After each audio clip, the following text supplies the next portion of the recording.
Olá, boa tarde, tudo bem, meninos do segundo ano? Então, essa semana a gente vai começar um conteúdo novo, conteúdo que chama estequiometria. Na primeira parte pode parecer novidade, esse conteúdo é um conteúdo de primeiro ano. Na verdade não é que é de primeiro ano, é de química geral. Então, vocês poderiam ter visto no primeiro ano, só que a gente prefere deixar no estado do Goiás, todos a gente prefere deixar para agora, para ficar mais fácil o entendimento, já que a gente ainda vai continuar com aquela ideia de quantidade de matéria, mol, massa molar. A gente volta a usar aqui. Então, fechando essa ideia, por esse motivo a gente está estudando isso aqui agora. Na primeira parte, nós vamos falar de balanceamento de equações químicas, dos acertos dos coeficientes estequiométricos. Tem exercício que fala, acerte os coeficientes estequiométricos ou faça o balanceamento da equação. Então, antes de entrar propriamente no balanceamento, eu queria falar com vocês de duas coisas importantes, que provavelmente muitos sabem, só que se ficar com essa dúvida, pode não entender depois por esse motivo. Então, nós temos aqui 2 de H2. Os dois números, são o número 2, só que pela posição que eles ocupam, se referem a coisas diferentes. Então, esse número 2 escrito grande na frente do meu símbolo, no caso de uma molécula, indica coeficiente. Depois nós vamos ver que coeficiente estequiométrico é o mesmo, tá? Então, indica quantidade, no caso, como H2 é uma molécula, quantidade de moléculas. Depois nós vamos ver também que pode indicar mol. Cada situação nós vamos olhando. Para hoje, o que eu quero que vocês observem? Que esse número 2 na frente, pode ser, claro, qualquer número, coeficiente. Quando vem esse número subscrito aqui embaixo, o que ele está querendo dizer? Não é a mesma coisa que esse, Ele recebe o nome de índice ou atomicidade, ou seja, indica a quantidade de átomos. Eu estou dizendo que eu tenho 2 átomos de hidrogênio ligados entre si. A gente vai pensar então numa molécula de hidrogênio, Eu tenho um hidrogênio ligado com outro hidrogênio. Tudo bem? Então é isso que quer dizer. Como é o número 2, significa que eu tenho 2 vezes isso daqui. Tá? Então, 2, porque é 2 vezes, 2 quantidades, e H2 significa a quantidade de átomos ligados. Para não ficar nenhuma dúvida, nós podemos ver aqui um outro exemplo. Então, um outro exemplo aqui do hidróxido de alumínio. Então, eu coloquei 3AlOH3. Então, esse 3 seria o coeficiente, certo? Esse seria o coeficiente.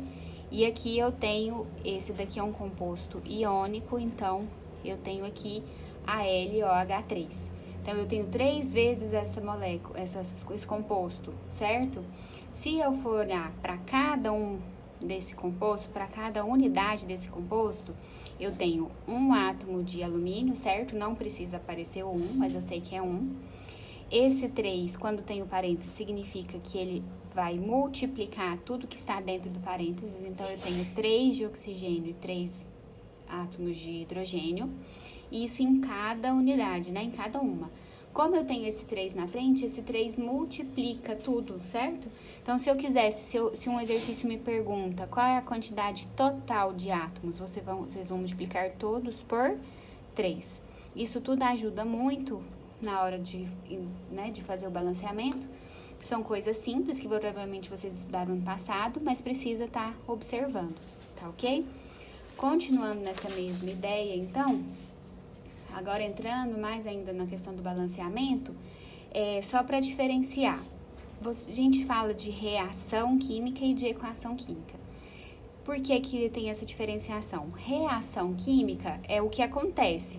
Por exemplo, um bombril, uma vela que queima, uma reação de combustão, é uma reação química. Quando eu escrevo, quando eu utilizo símbolos mostrando essa reação química, eu estou equacionando, eu estou escrevendo a equação química. Então, por isso a gente fala de balanceamento de equações e não no caso, de reações. Mas é claro que nós estamos, falando de um método, de uma situação, de uma reação química. Só que ao escrever, eu estou equacionando. Então, é a mesma coisa, porque se refere a um fenômeno químico, porém, um é a forma de escrever, o outro está falando do fenômeno propriamente dito. Aqui eu peguei o exemplo de formação da água. Então, eu vou falar para vocês agora sobre como balancear. Eu fiz um material para vocês, estou anexando junto com o vídeo. Nesse material, vocês vão poder ter o passo a passo, bem organizadas ideias de como proceder. Existem 3 métodos para balancear. Tem um método mais empírico, mais rápido, é o método por tentativa, que é esse que eu vou fazer aqui agora com vocês. Em alguns casos, raros casos, o método por tentativa ele não fica muito fácil de ser feito. Então, você utiliza o método algébrico. Inclusive, eu vou anexar também um vídeo para vocês que explica melhor sobre esse método algébrico.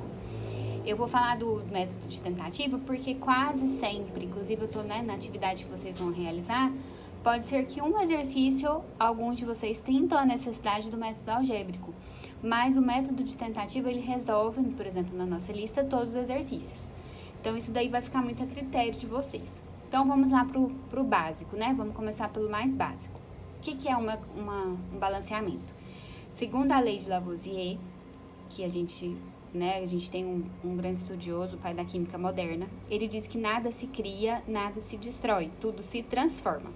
Então, aqui eu tenho meus reagentes. Quem que são os reagentes? O hidrogênio e o oxigênio, que vai formar o produto. Quem é o produto? No caso, a água.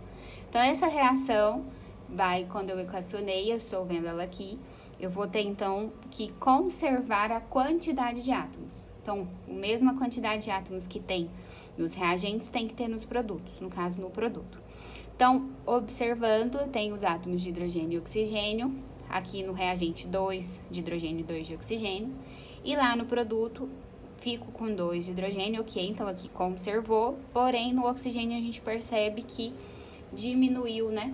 Isso não pode acontecer, algo está errado. Então, a quantidade tem que ser a mesma. Então, eu tenho que fazer com que eu tenha a mesma quantidade de oxigênio. Tem várias formas de fazer duas formas pelo menos de fazer esse balanceamento. Uma delas seria a gente utilizar a ideia de que eu posso fazer uma fração desse oxigênio. Então, eu posso colocar aqui 1/2 de gás oxigênio. Lembrando da matemática, né? Quanto que é 1/2 de 2? Por que 1/2 de 2? Então, 1/2 de 2 aqui, a minha quantidade, o meu índice. Então, 1 vezes 2, 2. 2 dividido por 2 é 1. Então, o que isso daqui está querendo me dizer? Está querendo me dizer que eu tenho um átomo de oxigênio. Então, se eu tenho um átomo de oxigênio no reagente e um átomo de oxigênio no produto, então o balanceamento se completou. Inclusive, eu posso perguntar quais são os coeficientes dessa equação. Então, seria 1 aqui do H2, certo? 1,5 da molécula de oxigênio e 1 da molécula de água. Não precisa aparecer o número 1, mas quando ele questiona isso, pode escrever dessa forma. Existe outra forma também de fazer, a gente também poderia pensar que eu posso transformar esse 1 e 2, mas por enquanto dessa forma acho que tá fácil de entender. Vamos então para um outro exemplo. Num outro exemplo, eu tenho aqui monóxido de carbono reagindo com oxigênio, formando gás carbônico. Então, eu tenho um átomo de carbono, certo? E um átomo de carbono aqui no produto. Ok, 1 e 1, não temos nenhum problema. O problema consiste que eu tenho um átomo de oxigênio aqui com 2, eu tenho 3 de oxigênio, e no produto, então, fiquei com 2. E aí, a gente pode proceder exatamente da mesma forma. Eu posso colocar 1/2 aqui, e aí, com isso, eu passo a ter um átomo de oxigênio aqui, com 1 de cá, então, eu tenho 2 átomos de oxigênio.